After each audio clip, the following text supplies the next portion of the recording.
안녕하세요. 디시백 터보 176강 시작하도록 하겠습니다. 합기 클리닝, 연소실 클리닝, 인젝터 클리닝 많이들 하고 있습니다. 그런데 그 클리닝이 왜 필요하냐, 왜 하고 있을까, 이 생각을 한번 해보시기 바랍니다. 인터넷에 떠돌아다니는 공연비, 현실성이 없는 것입니다. 이론 공연비와 실제 공연비는 다릅니다. 자동차를 어렴풋이 공부한 사람들은 이론 공연비만 가지고 연소율을 높인다 이런 식으로 생각하고 있습니다. 그런데 정확하게 알아야 됩니다. 가솔린 차량도 매연이 많이 나옵니다. 또 디젤 차량도 매연이 많이 나옵니다. 그러면 성용 디젤 엔진과 대형 디젤 엔진 어떨까 생각을 해보시기 바랍니다. 공연비를 계산해보지 않으면 카본 발생량을 어떻게 줄일 수 있을 것인가 생각조차 못합니다. 그래서 부하 테스트를 해보시라는 거예요. 쉽습니다. 어떻게 테스트 할까요? 순간연비를 한번 보세요. 동일한 회전수로 주행할 때 순간연비를 보시라는 거예요. 가속 페달을 밟으면 연료가 들어갑니다. 그런데 깊이 밟거나 낮게 밟거나 했을 때 연료량이 똑같을까? 아니라는 거예요. 내리막길에 가속 페달을 밟는 것과 오르막길에 가속 페달을 밟는 것은 다릅니다. 지금 나오는 차량들 대부분 순간연비 다 나옵니다. 그래서 동일한 회전수로 주행하면서 오르막길에 순간연비를 보시고 내리막길에 순간연비를 보시라는 거예요. 크루즈 세팅을 하면 됩니다. 크루즈 세팅을 해서 한번 보시라는 거예요. 단수 변경 없이 동일한 속도로 주행하면 RPM이 동일할 것입니다. 오토미션 같은 경우는 슬립 때문에 약간의 변화는 있지만 그래도 동일한 회전수에서 관찰해 보시기 바랍니다. 자, 그러면 이론 공연비는 MPI 엔진과 GDI 엔진 그리고 CRDI 엔진, 소형 CRDI 엔진, 대형 이렇게 구분해서 보시면 확연하게 차이가 있습니다. 자, 공연비가 어떻게 형성되느냐 모른다는 거죠. 이론 공연비 14.7대1 MPI 엔진에서 많이 거론하고 있습니다. 그게 이론일 뿐이라는 거예요. 동일한 회전수에서 가속 페달을 살짝 밟고 내리막길을 갈 때는 공연비가 19대1, 20대1까지 올라갑니다. 그런데 오르막길을 주행해 보시라는 거예요. 그러면 연료 분사량이 최대치가 됩니다. 그럴 경우에 공연비가 얼마만큼 떨어질까 이거예요. 기본적으로요. 3대1까지 떨어집니다. 이론 공연비는 14.7대1인데 3대1까지 떨어진다. 그것이 문제라는 거예요. 그러면 공기를 어떻게 더 과급시켜 줄 거냐 생각을 해보세요. 과급시켜 줄 방법이 있습니까? 자연흡기 엔진에서 과급시켜 줄 수 있는 방법은 없습니다. 피스톤이 하사점으로 내려가면서 공기를 빨아들이기 때문에 공연비를 개선할 수 있는 방법을 찾아야 됩니다. 그런데 마류기를 꼽았다고 해결될까요? 죽었다 깨어나도 되지 않습니다. 어떻게 과급시킬 거냐? 이 부분을 생각해 보시라는 거예요. 엔진에서는 낭비되는 에너지가 있습니다. 그것이 역류 에너지입니다. 역류 에너지를 재활용해서 과급시키게 되면 공연비가 개선됩니다. 자, 그 다음에 GDI 엔진. GDI 엔진은 직접 분사 방식을 쓰기 때문에 공연비를 조금 더 좋게 할 수 있습니다. 자동차 메이커마다 약간씩 틀리겠죠. 그 기술 수준입니다. 그래서 기술력이 떨어진 업체에서는 공연비를 똑같이 14.7대1 이런 식으로 맞춥니다. 그런데 기술력이 뛰어난 자동차 메이커에서는 16대1, 17대1 정도로 맞춥니다. 이렇다 하더라도 어떤 문제가 생기느냐 이거예요. GDI 엔진은 최악 조건의 공연비가 MPI 엔진보다 10% 이상 좋은 조건이 됩니다. 그래서 GDI 엔진은 연소율이 높기 때문에 연비가 높게 나옵니다. 기술력이 부족한 자동차 메이커에서는 이러한 공연비 자체도 잘 못 맞춥니다. 그냥 GDI예요. 공연비 개선을 위해서 GDI를 만드는 것이 아니고 남이 하니까 GDI다 이거예요. 흉내만 낸다는 거죠. 자, 그러면 자동차 정비를 하신 분들 많이 있을 것입니다. 그리고 자동차 엔진을 공부했다고 하시는 분들도 많이 있을 것입니다. 책상머리에 앉아서 배운 공부는 공부가 아닙니다. 그것은 현장에서 찾아내기 위한 기초밖에 되지 않습니다. 그러면 그 기초 지식 가지고 맞다 틀리다 이야기할 필요 없어요. 자, 성용 디젤 엔진과 상용 디젤 엔진 비교해 봅시다.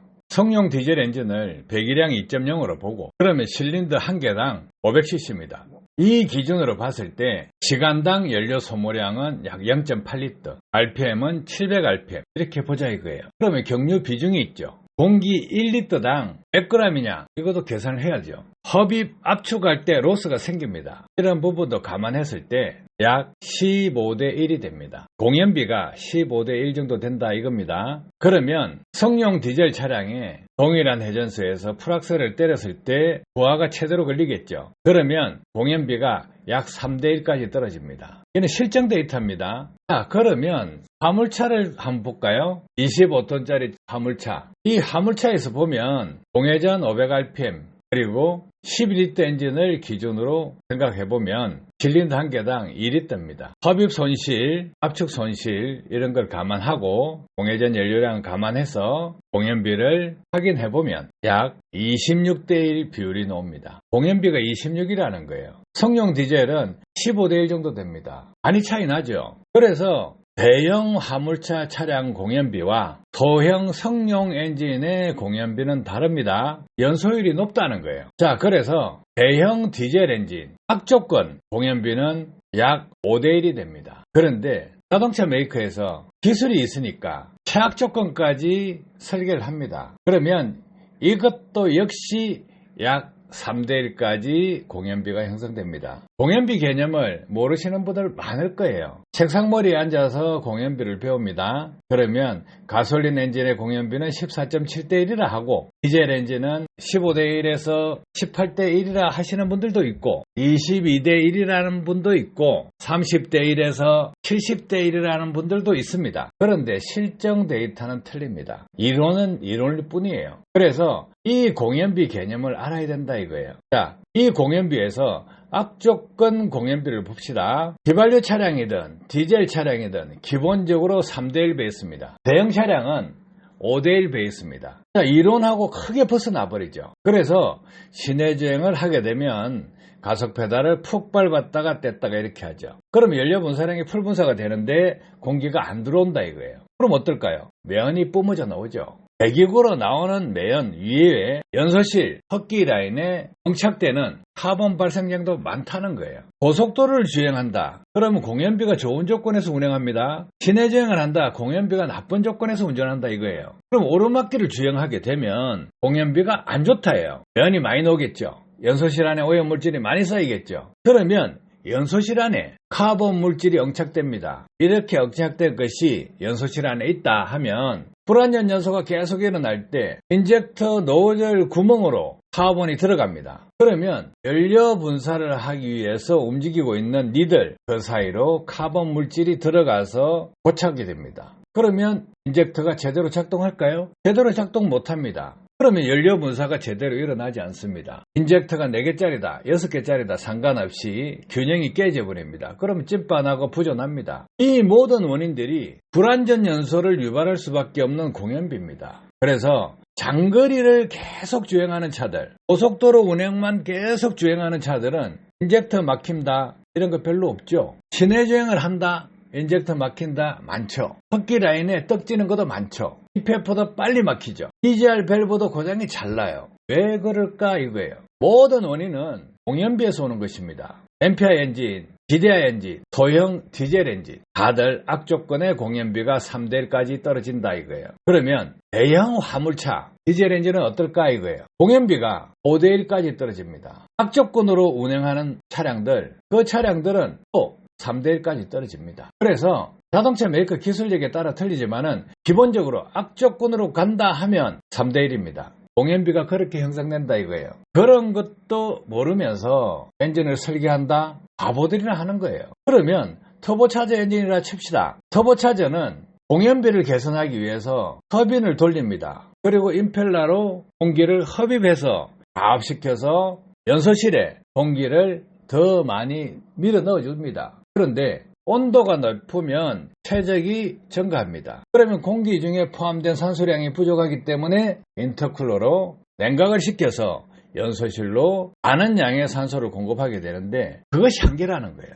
그러면 연소실에 더 많은 공기를 어떻게 밀어 넣어 줄 거냐예요. 전기 모터를 달아서 흡입구를 가급시켜준다? 어려워요. 낭비되고 있는 에너지를 가지고 활용해라 이겁니다. 낭비되고 있는 에너지 뭡니까? 역류에너지입니다. 압축 시장행정에서 나오는 역류에너지, 대기 말행정에서 나오는 역류에너지, 또 DPF나 소음기에 부딪혀서 압이 형성되는 역류에너지, 이 역류에너지들을 활용하면 터빈 회전 속도를 빨리 돌릴 수가 있고 또 공기를 더 가압시킬 수 있고 그 역류에너지를 활용해서 역류 충격파를 만들어서 연소실에 공급하게 되면 연소율이 높아집니다. 카본 발생량이 줄어든다 이거예요. 공연비라는 개념을 이론 공연비와 실제 공연비를 구분하셔야 됩니다. 실제 운행에서 이론 공연비에 근접한 운행을 하면 좋겠죠. 그런데 현실적으로 불가능하지 않습니까? 가다서다를 반복하면 터보 차저가 정상적으로 회전하지 않을 때도 가속 페달을 밟아야 됩니다. 공기가 안 들어왔는데 연료 분사부터 합니다. 그러면 어떠냐 이거예요.